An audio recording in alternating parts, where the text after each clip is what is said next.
এই উম্মত তো এক নেকি দিয়া জান্নাতে যাবে। কয় নেকি দিয়া? একটা নেকি দিয়া জান্নাতে যাবে এই উম্মত। অন্য উম্মতের কথা জানি না আমি, এই উম্মত এক নেকি দিয়া জান্নাতে যাবে। নবীর একটা আদর্শের কারণে জান্নাতে যাবে। সিরত মানি আদর্শ, আর এটা আমরা কদমে কদমে মুহতাজ।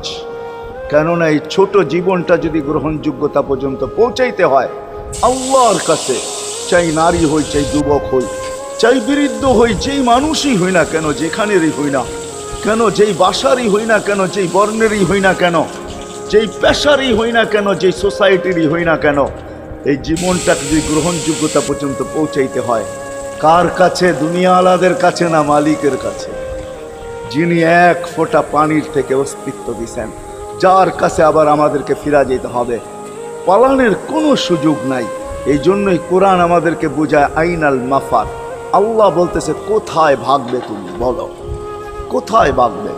কবির কথাই সত্য, যদিও নাকি পালাও তুমি আকাশেতে লাগিয়ে সিঁড়ি, সিঁড়ি লাগাও যদি আকাশে চলে যাও, তো আল্লাহ বলে তোমার পাগার কোনো সুযোগ নাই। কেননা ইল্লা বি সুলতান, ওইখানেও আমার রাজত্ব, এইখানেও আমার রাজত্ব,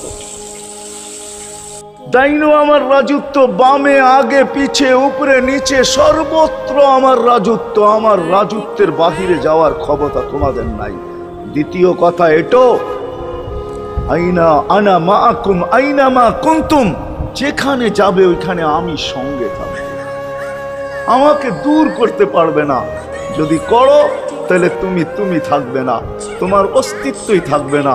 কেন আমাদের ভিতরে আল্লাহ নাই বটে, কিন্তু আল্লাহর একটা পাওয়ার আছে যেটাকে রূহ বলে।